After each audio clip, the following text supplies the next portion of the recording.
Welcome to the Seeker's Table, an international community committed to cultivating a deeper understanding of intimacy, companionship, and trust with the divine through contemplative gatherings both in person and online. My name is Reverend Ian White Marr, and each week I interview a spiritual companion or director or leader from across religious traditions to hear how they guide people seeking insight through contemplative practice. Today is a special episode, the fifth of 7 interviews guiding our journey through Lent this year.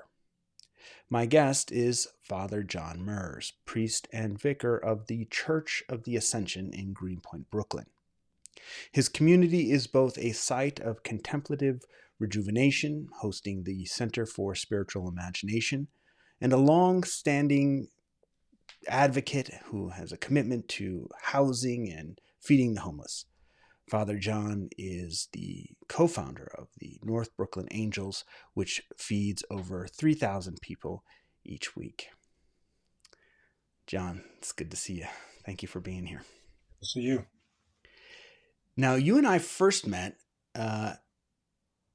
years ago. I don't even know what year this was now. It's been a while. But it was for Occupy Wall Street. And we were both part of a clergy contingent that was trying to represent a voice, anyway, as a participant in, what are the religious, spiritual, human dimensions of Occupy.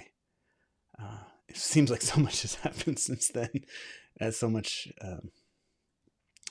has. I don't know if you have any memories of that, anyway, but. Yeah, I mean, I think actually it was 2011, Yeah. and and I think that we were, at least so many people were coming into this social tumult with so many different kind of needs and objectives. So I can only speak for myself that I know when I got involved in the help in the formation of something called Occupy Faith. And I think many of us felt that something was afoot, and there was in this kind of upheaval, there needed to be religious and spiritual voices uh, in it and among the people down in Zuccotti Park, and being in conversation with everything that was going on there. Because I know a lot of clergy colleagues really weren't paying attention to it, or just thought it was a simple flare up, and a lot of the rest of us thought when something this intense happens, um, people of faith need to be there. And I think without any preconceived idea of where it was going. Um, so that was and that's where I met you. Yeah. So And it was an interesting time to watch how clergy dealt with Occupy in New York. Um, some of them, like you said, really not doing anything. Some actually actively opposed to it. And, I fortunately was serving a church that they wanted to come down, and we would regularly sort of sing, sing to the people down there as sort of part of our service anyway. And but it is this peculiar fault line, right? Of like, what is the religious voice when it comes to sort of capitalist exploitation and the message of Jesus, at least in certain areas. But like, what does God have to say about the poor and about the exploited? Not just the poor, but the exploited and the overworked. yeah, absolutely. I mean, I think my experience, and I don't know, I can put a kind of religious veneer on it, I suppose. But I mean, in at that time or after that, when Sandy happened, or during the pandemic, it's my nature in these kind of crisis and fault moments to look around and immediately say, like, let's do something. Mm-hmm. Let's get involved. Um, and I don't know if that's, I don't want to psychoanalyze myself. I don't know if that's a way of soothing myself in a moment of great anxiety to get out and say, well, I'd rather do something than nothing, or sit with maybe the great ambiguity of doing nothing, and so I'd rather have a sense of purpose in those times. But I always feel like um, it's you can't really, like, speaking about the occupied time, or even my experience during Sandy, which was really not, it wasn't a simple thing that a storm, for many people, a storm happened, but for many others, it was a lasting, ongoing legacy of what happened there. And it was going on for months. It was affecting people's lives. And in the religious leadership community, in both of those instances, and even in the recent pandemic, it's now seems to be subsiding a bit, if you're not actively engaged in the experience of putting your arms around the whatever fracture is going on, then you don't really have that much of perspective to even speculate on it all that much about what's happening in the middle of it. In other words, and I'm not judging, I don't want to judge. It's, you can get in a lot of trouble doing this with the pandemic because people were so terrified. But you know, if you're sitting back and you're not doing anything in relation to it, you can opine a lot about what it is and why you can't do anything. And you could say the same thing during Occupy. People had all kinds of judgments about, well, it's this and it's that, but they weren't actually out talking to the people that were Hmm. involved. And I felt a lot of different ways about it. At times I felt approving, at other times I felt very disappointed. Um, the same thing with all the stuff that was going on around all the Sandy relief efforts. But when you get out in the middle of it, then you start to get a sense for the texture of what's really happening, and you can make educated assessments about it, or at least experiential. I don't know how educated they'd be, but your empirical experience of it. So I've always been an advocate of you know being part of a religious or a spiritual community that actually does things and gets involved, because then you kind of have a perspective. Like, how can you opine about the lives of people who are suffering and are marginal and might be facing exploitation? Not that opining is the purpose of doing it, but how can you even have a judgment or a opinion about it if you aren't listening to people and seeing what's going on with them in their lives and hearing from them and Hmm. being engaged in it? So Now, shortly after Occupy, I left that church that I was working at, and I planted a church in this same neighborhood where your church mhm, was and or is, and we ended up seeing a lot more of each other. And one thing that I loved and I really remembered about Church of the Ascension was your decision to and it had these, it's like a darker church on the outside when you're looking at it, but it has these red, or had these red doors, and you would go and you would unlock them. And I remember talking to you about it, and you were like, yeah, there just needs to be a space uh in this neighborhood where people can go and just sit, because there's we have lost all of this public space for people to, where they can just be. mhm, And everything now is, you almost have to buy mhm. uh A cup of coffee or something. yeah, just to be somewhere. Mhm, And um I that actually left a really big impression on me. I sort of was telling you that, and you're like, oh yeah. And mhm. but it actually left a really big impression on me when you were telling me about that ministry. And so I'm sort of struck by what you do in terms of activism, but also this concept of making sure that there needs to be space in the community for people to just be and explore who they are, be open to who they are. Yeah, absolutely. I mean, one of the things, we've undergone a major renovation, and one of the things that I did was put my office up on a mezzanine above the main area of the church with the one wall as a window, so that when I'm in the office, I can see down into the church. But I mean, I think yeah, I remember when Rick Warren wrote his book, The Purpose Driven Life. I always had a fantasy, and feel free to write it if you want, of because I'm never going to get around to it. Writing a book called The Purposeless Life, um, because you know we're inundated with a kind of you know utility, purpose. Everything has to have an end, a reason for existence. Um, and I think you people miss out on the the the the, the blessing of just being, the gratuitous nature of just our very existence, and opportunities for people to walk into spaces where um, nothing is expected. There's nothing more radical in a certain sense than just space and silence. It's like a breath. And for people to um, have the opportunity to experience this, I'm just thinking off the top of my head. I went last night to a Nick Cave concert, and I don't know if you know his stuff, but he had this song in which he kept repeating at one point, just breathe, just Mm, breathe, just breathe. And it became almost just rhythmic, and it almost sounded like he was just banging a drum after a while. He was mm, saying, just breathe, just breathe.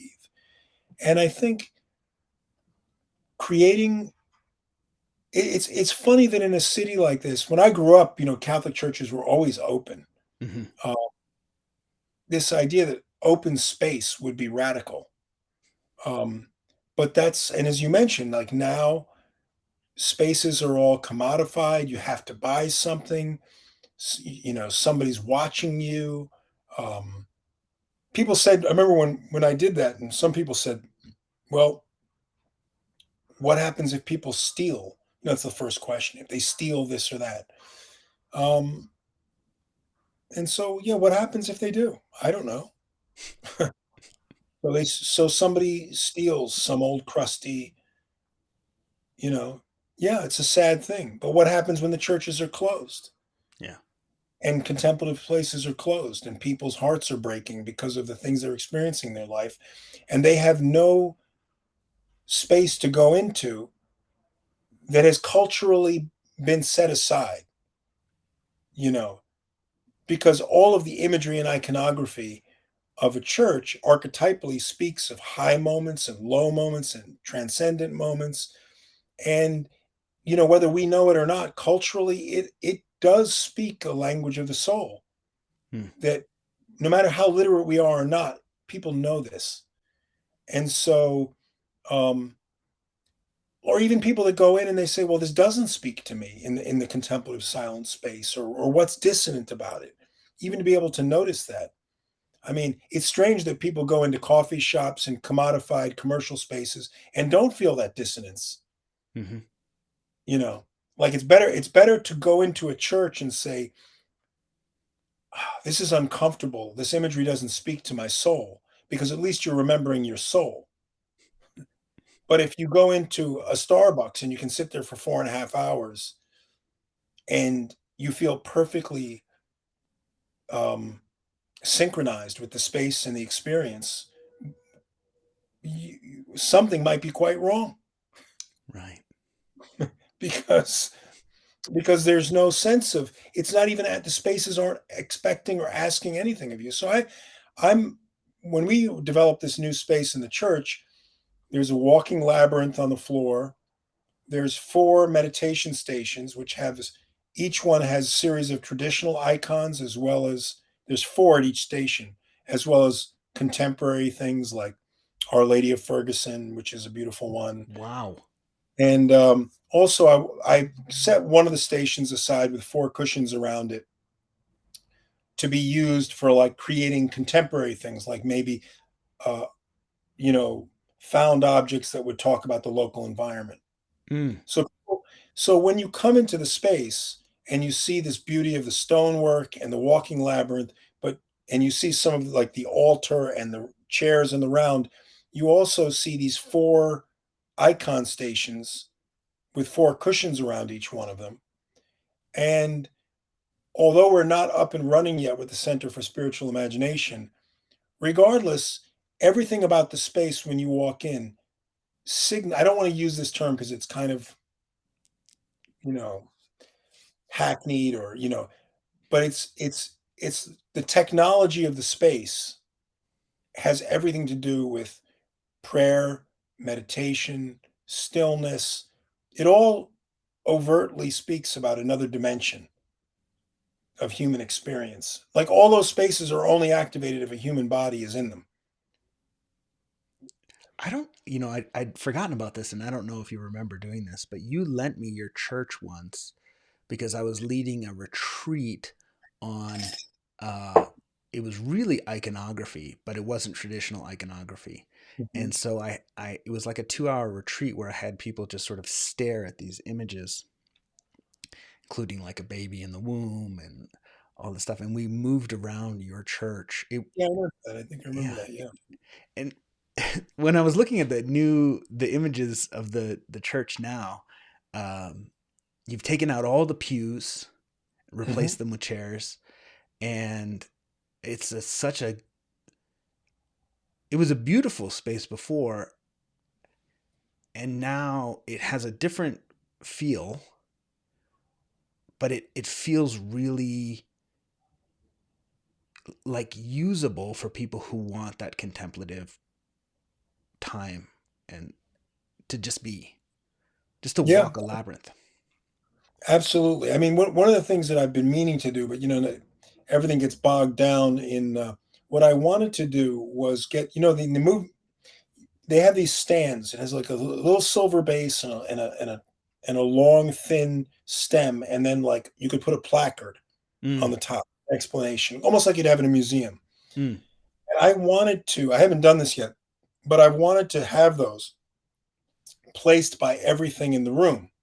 So there would be one by the labyrinth, one by the meditation station areas, one by the stations of the cross that are now on the stone walls, mm, and one maybe even by the windows that would explain, as if you were explaining to a visitor from another planet, you know, in very simplistic terms, this is a labyrinth. You mm. know, they have existed in human cultures for thousands of years. Yeah.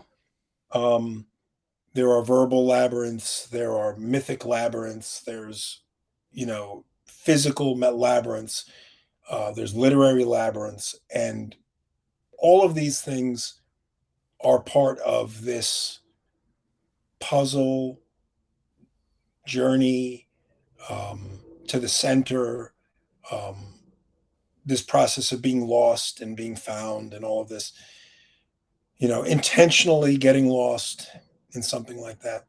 So, a way of explaining in very short terms what each thing is, and inviting people to experience their body comported in in ways that the traditions before us have said, like, here's these meditation stations with the cushions. You can sit like this. You can pull up a chair. You can do X. You know, the icons are doorways. You can experience them this way, but also they can experience them any way they want, or Yeah. so inclined. But basically allowing the whole building to function as a metaphorical doorway into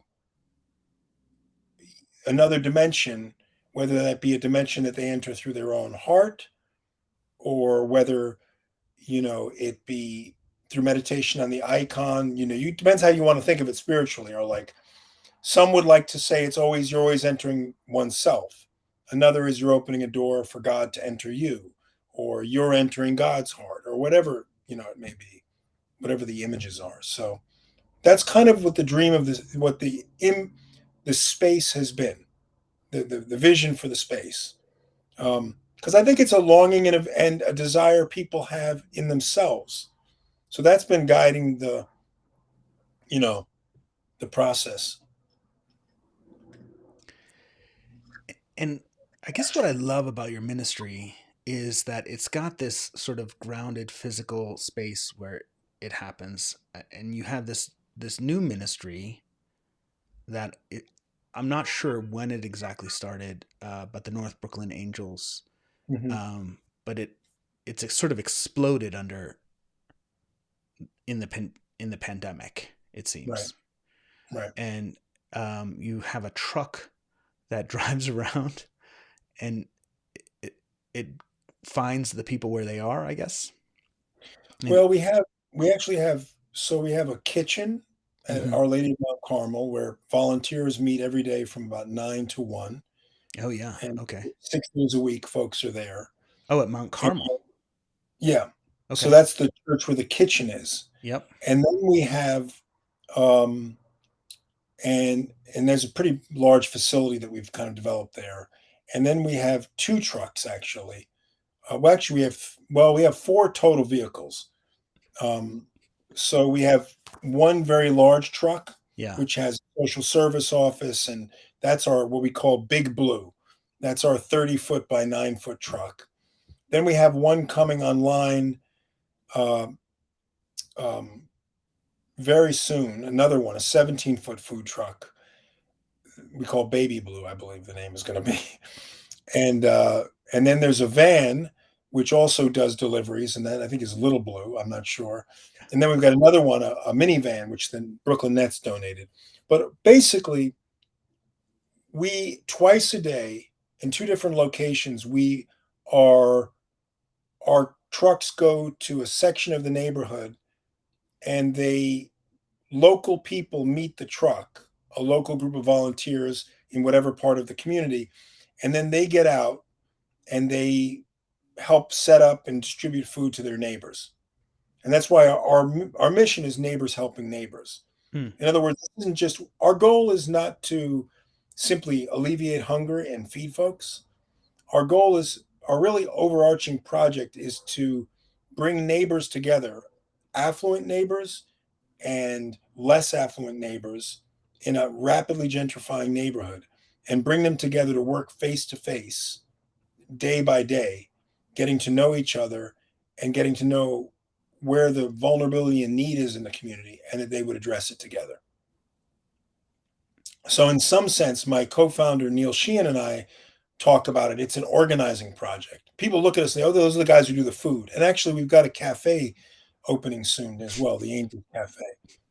But, you know, it's, uh, it's, because Neil's wife is a scholar on gentrification, actually, and Yeah. so there's a whole theoretical underpinning to all this stuff. So nobody really knows about that. Right. That when I get together, this is a lot of what we're talking about is gentrification and what its effects are in a community. Because gentrification usually creates parallel communities Right. within the same community where you have people go to different bars, they inhabit different civic institutions, they go to different schools, they do and but they inhabit the same community, but they don't see each other, but they talk about each other. And how do you bring the people together to get to know each other, to get to understand that like people think this is just an Instagram neighborhood now. It's a wealthy, affluent, Right. Instagrammable, you can't eat unless you take a picture of your food and post it first, or your coffee or God knows what. They're like, I But saw that there's on Girls. yeah, Right. and it's this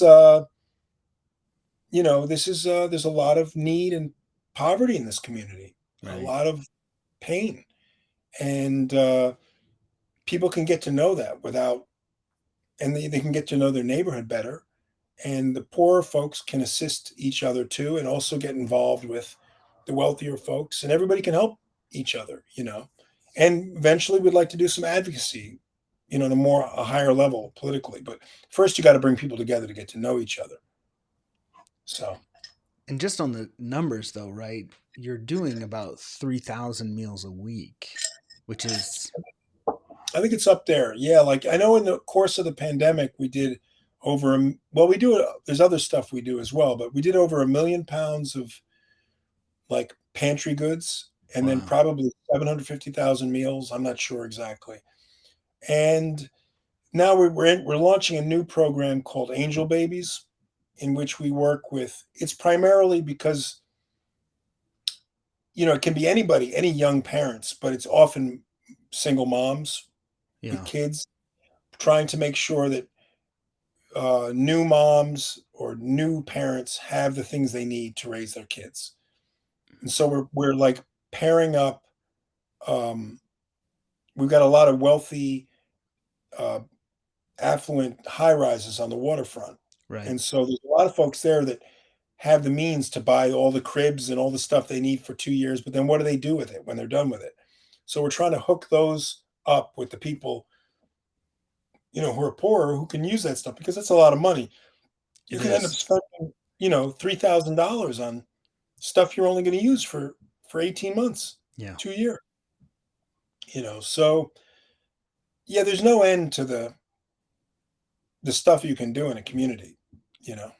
So So this interview goes out on the fourth Sunday in Lent, mhm. and the reading that we'll be using is, one is quite famous, right? The Right. prodigal son. But the reading also includes the lost sheep and the lost coin. That's it's parable. They're all quite similar. Mhm. But as you were talking, and as I was thinking about, knowing that we're going to arrive at this point where we talk about the reading, I think often we think of the lost person as the person who's food insecure, or who's gone out, or like has done something to arrive in a situation where uh, they have to come back and beg for help. Right. Right. But actually, it also makes me think that, and some of what we've talked about with Occupy, and then again here, is, there's a sort of waywardness and lostness in our culture in terms of Mhm. like the two neighborhoods that are there. Mhm.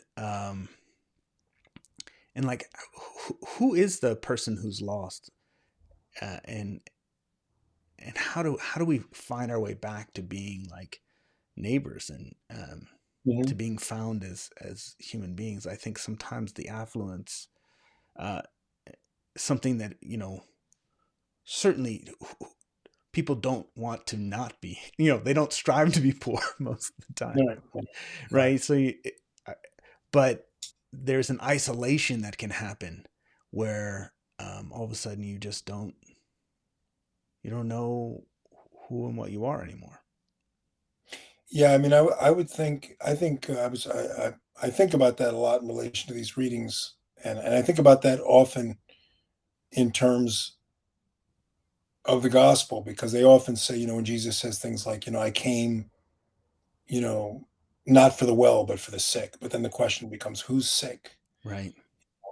And it's easy to take the position where you look at the people who are suffering in the society, visibly, Hmm. and say, "Oh, those are the sick ones." Right. But then you can look, you know, deeper into the picture, and it becomes complexifies. I mean, I think for me, when I look at these readings, It's almost um, like, who isn't sick? yeah, that would be. I mean, eh, the picture offered, I think, in the lost sheep, the lost coin, uh, the I don't even want to name the third story Yeah. as the son, but um, it's more about what does it offer at the end, or what's the overarching picture. The overarching picture is one of a restored community Right. and the relationship between the human beings, um, and one another. That relationship would a restored relationship between human beings illuminates or glorifies God, you could say. Like, so God is implied in a restored relationship and a community in which broken people can come together and uh, put down, their arms in a certain sense of who's sick and who's well, and put that aside and come together around the commonalities of being a human being, the precarity of it, the beauty of it, and the mourning, the celebration. Um, and so, to me, the story, like you said earlier,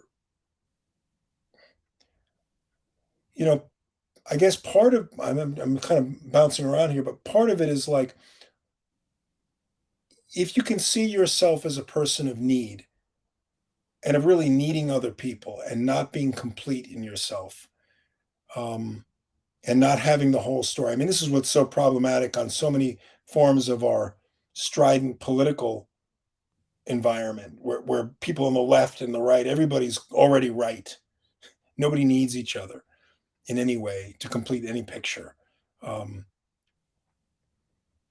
so I don't know. To me, when I look at the readings this weekend, I think more about a restoration of community, a sense of that you can't be too clear who's lost in any of the or who's in, like you said, everybody's it's only God's self or the fullness or wholeness of God that is complete.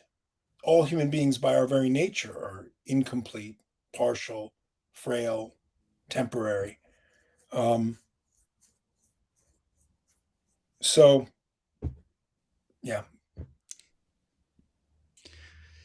John, this has been great.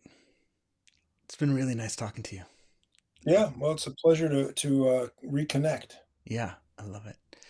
Thank you so much for being on the Seeker's Table. Absolutely. Anytime.